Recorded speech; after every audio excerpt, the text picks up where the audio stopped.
فأعوذ بالله من الشيطان الرجيم بسم الله الرحمن الرحيم كل نفس ذائقة الموت صدق الله مولانا العلي العظيم وصدق رسوله النبي الأمين ونحن على ذلك لمن الشاهدين والشاكرين والحمد للہ رب العالمین۔ واجب التعظیم علماء کرام، لائق تکریم مہمانان گرامی اور مکرم و معزز حاضرین محفل، آپ جانتے ہیں کہ اس وقت ہم ایک ایسی شخصیت کی یاد میں فاتحہ خوانی کی ایصال ثواب کی محفل میں حاضر ہیں، جنہوں نے اسی مسجد میں 20 برس کے قریب مؤذن کے طور پر فریضہ انجام دیا۔ عزیز و محترم مولانا محمد شریف سعیدی، اچھا ہمارے ہاں ماحول میں یہ مؤذن کی سماجی طور پر سوشل ویلیو کوئی نہیں ہے۔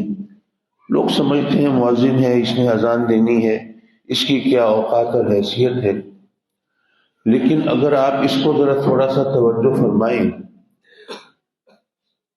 آقا کریم حضور علیہ الصلوۃ والسلام کے زمانے میں جب مؤذن اذان دیتا تھا تو سب لوگ اپنا کام کاج چھوڑ کے مسجد کا رخ کرتے تھے۔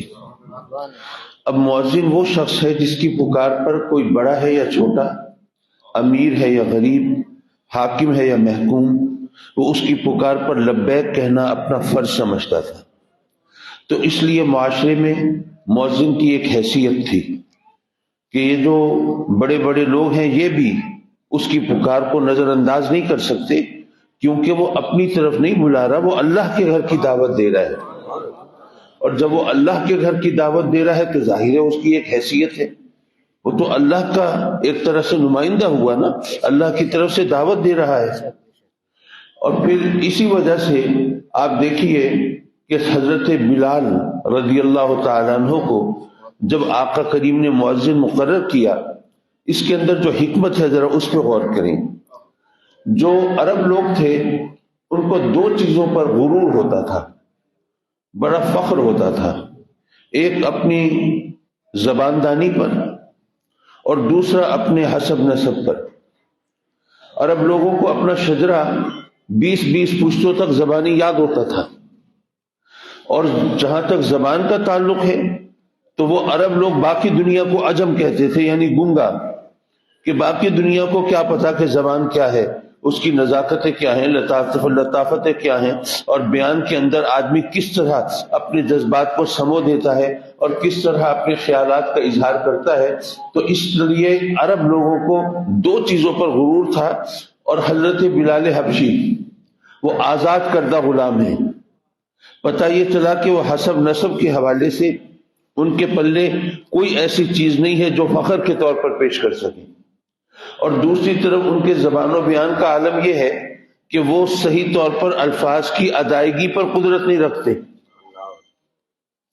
اب ایسے میں بتانا یہ تھا کہ اگر اسلام نے یہ کہا ہے کہ اسلام کی نظر میں چھوٹے بڑے کی حیثیت نہیں ہے، اگر کوئی اوقات ہے، اگر کوئی عزت ہے تو تقوی کی بنیاد پہ ہے، عمل کی بنیاد پہ ہے۔ تو اس چیز کو مجسم کر کے دکھایا کہ دیکھو یہ ہستی نہ تو حسب نسب پہ فخر کر سکتا ہے، نہ زبان و بیان پر غرور کر سکتا ہے، لیکن اس کی پکار پر بڑے بڑے رؤساء، بڑے بڑے امیر، بڑے بڑے سردار کھینچے چلے آتے ہیں اور اس کو نظر انداز نہیں کر سکتے۔ بہرحال معاف کیجیے، یہ تو مؤذن کی حیثیت سے ایک بات ذہن میں آئی، میں نے آپ کی خدمت میں عرض کر دی۔ مجھے یہ بھی احساس ہے کہ وقت زیادہ ہوا ہے، اور جو وقت دیا تھا آپ کو قرآنی کا اس سے کافی اوپر ہو گئے، اس لیے میں صرف ایک حدیث بیان کر کے اور پھر اپنی اس پر مختصر گفتگو اور پھر آپ سے اجازت۔ میرے آقا کریم حضور علیہ الصلوۃ والسلام محو سفر ہیں اور اپنے صحابیوں کے ہمراہ۔ ایک جگہ وہ جانور جس پر آپ تشریف فرما ہے، وہ خچر، وہ بدک جاتا ہے، ڈر جاتا ہے، گھبرا جاتا ہے۔ میرے آقا کریم اس سے اترتے ہیں اور اپنے صحابیوں کو، ہمراہیوں کو، ساتھیوں کو بتاتے ہیں کہ یہاں پر قبریں ہیں، 2 قبر والوں کو عذاب ہو رہا ہے جس کو دیکھ کر یہ جانور ڈر گیا ہے۔ ایک قبر والے کو عذاب اس لیے ہو رہا ہے کہ وہ ناپاک چھینٹوں سے نہیں بچتا تھا، اور دوسرے کو اس لیے ہو رہا ہے کہ وہ چغل خور تھا۔ پھر ایک روایت کے مطابق 7 وہ کھجور کے درخت ہیں، تو آقا کریم صلی اللہ علیہ وسلم اس کی ٹہنیاں توڑتے ہیں، شاخیں لیتے ہیں اور وہ ان قبروں پہ ڈالتے ہیں، اور فرماتے ہیں کہ جب تک یہ شاخیں، یہ ٹہنیاں، یہ پتے سرسبز ہیں، تر و تازہ ہیں، شاداب ہیں، ہرے بھرے ہیں، اس وقت تک ان پتوں کی حمد و تسبیح سے قبر والوں کے عذاب میں کمی ہوتی رہے گی۔ حضرات مکرم، حدیث تو آپ نے بھی سنی ہوگی پہلے، اور میں کوئی نیا قرآن اور نئی حدیثیں تو نہیں سنا سکتا۔ قرآن بھی وہی، حدیثیں بھی وہی، صرف سننے، سنانے، سمجھنے، سمجھانے کا انداز بدل جاتا ہے۔ دیکھیے، یہ جو ٹہنیاں ہیں، شاخیں ہیں، یہ کوئی اللہ کے ولی ہیں، کوئی غوث، قطب، ابدال، کوئی برگزیدہ پہنچی ہوئی ہستیاں ہیں؟ ہر درخت کے پتے ہی تو ہیں، کھجور کی شاخیں ہی تو ہیں۔ اب یہ ہمارے سوچنے کی بات ہے کہ اگر کھجور کی ٹہنیوں اور شاخوں کی حمد و تسبیح سے قبر والوں کے عذاب میں کمی ہو سکتی ہے، تو اے لوگوں، مسلمانوں، کلمہ پڑھنے والوں، میرے آقا کریم کے غلاموں، کیا تمہاری قرآن خوانی سے حمد و تسبیح سے قبر والوں کو فائدہ نہیں پہنچ سکتا؟ دوسری بات، جس جانور پر میرے آقا کریم تشریف فرما ہے، وہ جانور عذاب قبر دیکھ کے ڈر گیا۔ قبر کسے کہتے ہیں؟ ہو سکتا ہے آپ کہیں یہ بھی کوئی سوال ہے، قبر کسے کہتے ہیں؟ کبھی نہیں دیکھی آپ نے قبر؟ میں عرض کروں گا، یہ جو زمین میں گڑھا کھود کے ہم اپنے پیاروں کو دفناتے ہیں، مٹی دیتے ہیں، جس کو ہم قبر کہتے ہیں، یہ قبر کی صرف ایک علامت ہے، ایک سمبولک لینگویج ہے، علامتی زبان ہے، ہم نے اس کو قبر کہا ہے۔ حقیقتاً قبر عالم برزخ میں ہوتی ہے۔ ممکن ہے کہ یہ بات ذرا کانوں کو اجنبی لگے، اور جو نئی بات ہو وہ دلیل مانگتی ہے۔ آپ کو پتہ ہے کہ بندہ جب دنیا سے رخصت ہوتا ہے، قبر میں جاتا ہے، فرشتے آتے ہیں، سوال و جواب کرتے ہیں، معلوم ہے نا آپ کو؟ اگر سوالوں کے جواب قبر والا صحیح دے تو قبر میں سیدھے ہاتھ کی طرف سے اللہ کی نعمتوں کا، جنت کی راحتوں کا سلسلہ شروع ہو جاتا ہے، اور اگر قبر والا سوالوں کے جواب غلط دے تو الٹے ہاتھ کی طرف سے جہنم کی کھڑکی کھل جاتی ہے اور عذاب کا سلسلہ شروع ہو جاتا ہے۔ یہ خوف کا مقام ہے۔ یعنی قبر میں پہلے سوال و جواب ہوتے ہیں، اس کے بعد عذاب یہ ثواب ہوتا ہے، اور لاجک بھی یہ کہتی ہے کہ ہونا بھی یہی چاہیے، امتحان پہلے ہونا چاہیے، نتیجہ بعد میں نکلنا چاہیے۔ لیکن یہ بتائیے کہ اگر کوئی بحری جہاز سمندر میں جا رہا ہے، کسی حادثے کا شکار ہوا، وہاں غرق ہو گیا، اب وہاں سمندر میں قبر تو نہیں بن سکتی۔ اب ان کو تو مچھلیاں کھا گئی جو اس کے مسافر تھے، وہ لقمہ اجل بن گئے۔ اب فرشتے ان سے سوال و جواب کریں گے؟ کہاں کریں گے؟ مچھلی کے پیٹوں میں جا کے کریں گے۔ اور اگر مچھلیوں نے مل جل کے کھایا ہو تو فرشتے بھی گھن چکر بن جائیں گے، کس مچھلی کے پیٹ میں کس سے سوال کریں۔ اسی طرح آپ جانتے ہیں کہ جو ہندو ہیں وہ اپنے مردوں کو دفناتے نہیں ہیں، وہ تو جلا دیتے ہیں، شمشان گھاٹ میں چتا بنا کے اپنے مردے کی لاش کو جلا دیتے ہیں اور اس کی راکھ بھی پانی میں بہا دیتے ہیں۔ اب ایک ہندو مر گیا، اس کی جناب لاش کو انہوں نے چتا کو آگ لگائی اور راکھ کو بہا دیا، اس کو قبر میں تو نہیں دفنایا، اب اس سے سوال و جواب ہوں گے کہ نہیں؟ اب تو جان چھوٹتی ہے یارو، سوال و جواب ہر ایک سے ہوں گے، جو سمندر میں ڈوب کے مر گئے ان سے بھی ہوں گے، اور جو جن کی چتا کو آگ لگا دی گئی ان سے بھی ہوں گے، لیکن کیسے ہوں گے؟ وہ سوال و جواب تو قبر میں ہوتے ہیں، ان کو قبر تو ملی نہیں۔ یارو، یہ ظاہری قبر جو ہم دنیا میں بناتے ہیں یہ تو نہیں ملی، لیکن اصل میں قبر عالم برزخ میں ہوتی ہے، وہاں ہر ایک پہنچتا ہے، سوال و جواب وہیں پہ ہوتے ہیں۔ اگر ابھی بھی اگر مگر ذہن میں چل رہا ہو تو ایک اور حدیث رہنمائی لے لیجیے۔ میرے آقا کریم صلی اللہ علیہ وسلم فرماتے ہیں کہ ہر قبر یا جنت کا باغ ہے یا دوزخ کا گڑھا ہے۔ ہر قبر یا جنت کا باغ یا دوزخ کا گڑھا ہے۔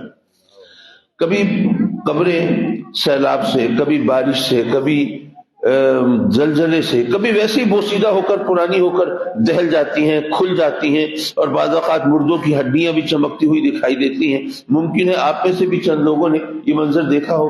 پھر اللہ کسی کو توفیق دیتا ہے، وہ مرمت وغیرہ کرا دیتا ہے۔ آپ کو کسی قبر میں کبھی جنت یا دوزخ کی کوئی نشانی نظر آئی؟ کوئی چنگاری، کوئی انگارہ، کوئی عذاب کی کیفیت؟ نہیں۔ کوئی کلی، کوئی پھول، کوئی حور چہل قدمی کرتی ہوئی دکھائی دی؟ نہیں۔ ظاہر ہے اگر وہ دکھائی دینی ہوتی تو آپ یہاں کہاں بیٹھے ہوتے؟ حضرات مکرم، ہر قبر میرے آقا کریم کے فرمان کے مطابق یا جنت کا باغ یا دوزخ کا گڑھا، اور ہمیں کسی قبر میں جنت یا دوزخ کی کوئی نشانی کبھی دکھائی نہیں دی۔ کیوں؟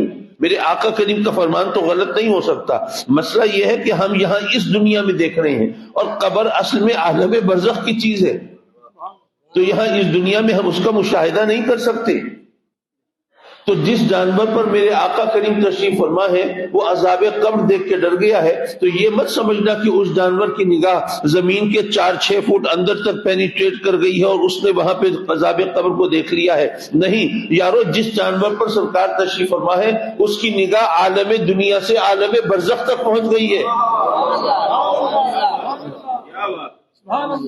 حضرات مکرم، جب اس جانور کی نگاہ جس پر سرکار تشریف فرما ہو اس کی نگاہ کی کیفیت یہ ہے، میرے آقا کریم کی اپنی نگاہ کا عالم کیا ہو، اور پھر وہ شہزادے جو میرے آقا کریم کے کندھوں پہ ہوتے تھے ان کی نگاہ کہاں تک پہنچتی ہو۔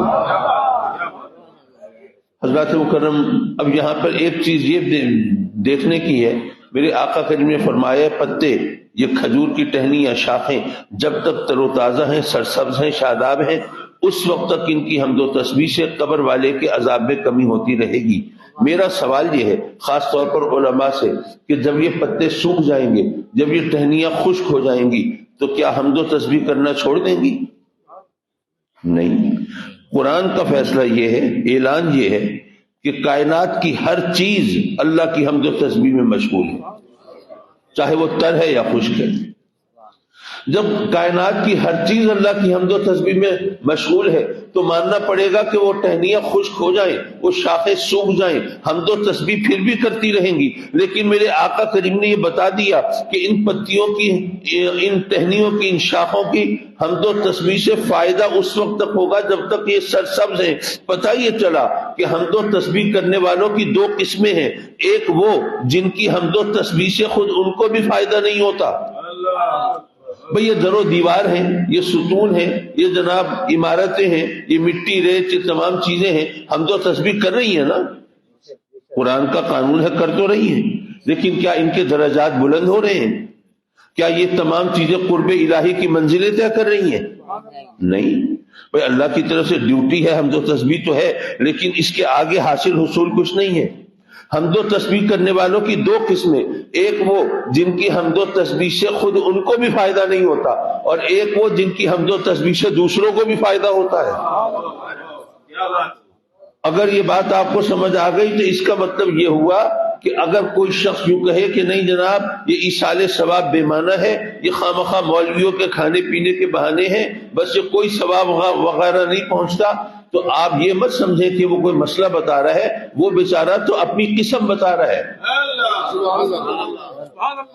بس ایک نقطہ اور پھر بات ختم۔ جب میرے آقا کریم صلی اللہ علیہ وسلم دنیا میں تشریف فرما تھے، چشم فلک کے سامنے اپنے غلاموں کی محفلوں کو رونق بخشا کرتے تھے، اس وقت بھی تو لوگ دنیا سے رخصت ہوتے تھے۔ جب وہ دنیا سے رخصت ہونے والے قبر میں پہنچتے تھے، ان سے میرے آقا کریم صلی اللہ علیہ وسلم کے بارے میں سوال ہوتا تھا کہ نہیں ہوتا تھا؟ میرے آقا کریم صلی اللہ علیہ وسلم تشریف فرما ہے اس دنیا میں، اور آپ کے بارے میں سوال ہو رہا ہے قبر میں۔ پتہ یہ چلا کہ میرے آقا کریم جب عالم دنیا میں تشریف فرما تھے تو عالم برزخ سے دور نہیں تھے، کیونکہ قبر تو عالم برزخ میں ہوتی ہے نا۔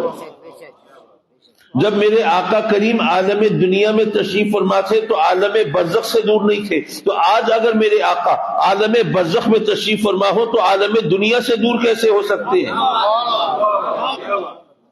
یارو یہ جو عالموں کی تقسیم ہے، یہ عالم دنیا ہے، یہ عالم برزخ ہے، یہ عالم آخرت ہے، یہ عالم تحت ہے، یہ عالم فوق ہے، یہ عالم امر ہے، یہ عالم خلق ہے، یہ عالم خواب ہے، یہ عالم بیداری ہے، یہ عالموں کی تقسیم آپ کی اور میرے لیے ہے، ہمارے نبی کے لیے نہیں۔ وہ اس لیے کہ اللہ نے آپ کے اور میرے نبی کو تمام عالموں کے لیے رسول رحمت بنا کر بھیجا ہے۔ جب وہ تمام عالموں کے لیے رسول رحمت ہے تو پھر ایک عالم میں ہے، دوسرے عالم سے دور کیسے ہو سکتی ہے؟ ہم یہاں دنیا میں ہیں، یہاں بھی آقا کریم صلی اللہ علیہ وسلم کی نگاہ کرم میں ہے۔ جب قبر میں جاتے ہیں تو وہاں پر بھی سرکار کو پہچانے بغیر، سرکار کی شناخت کے بغیر، سرکار کی معرفت کے بغیر وہاں پر ہمیں جنت کے امتحان سے چھٹکارا نہیں ملتا۔ اور جب آخرت میں جاتے ہیں تو وہاں بھی پتہ چلتا ہے کہ جن کے سینے سرکار کی محبت سے معمور ہیں، المرء مع من احبہ، وہاں پر بھی جنت میں مقام ملے گا تو سرکار کی محبت کے صدقے میں ملے گا۔ پتہ یہ چلا کہ جو یہ خطبہ، یہ واعظین، یہ آقا کریم صلی اللہ علیہ وسلم کی محبت کا جو درس دیتے ہیں، صرف نعرے لگوانے کے لیے نہیں، صرف داد سمیٹنے کے لیے نہیں، بلکہ اس لیے کہ قبر کی حشر کی منزلیں آسان ہو جائیں۔ مجھے یقین ہے عزیزم محترم مولانا محمد شریف سعیدی علیہ رحمہ کے وہ منزلیں یقیناً آسان ہوئی ہوں گی، وہ اس لیے کہ جس ہستی کو دیکھ کر انہوں نے آقا کریم صلی اللہ علیہ وسلم کی سنتوں کو پہچانا، سرکار کی تعلیمات کو حاصل کیا اور ان کو صراط مستقیم پر استقامت ملی، اس ہستی سے ان کی محبت کا عالم یہ کہ آخری دم تک وہ ان کی کہی ہوئی نعت کو سنتے رہے اور ان کی شبیہ کو سینے سے لگائے رہے۔ مجھے یقین ہے مزید دعا کرتے ہیں مولا، ہم انسان ہیں، ہم سے کوئی نہ کوئی خطا ہو جاتی ہے، ٹو ار از ہیومن، خطا انسان خطا کا پتلا ہے، ان سے بھی اگر کوئی لغزش ہو گئی ہو تو محض اپنے کرم سے ان سے درگزر فرما دے، معاف فرما دے، ان کے درجات کو بلند فرما اور ان کی امانتوں کی حفاظت فرما۔ وآخر دعوانا ان الحمد للہ رب العالمین۔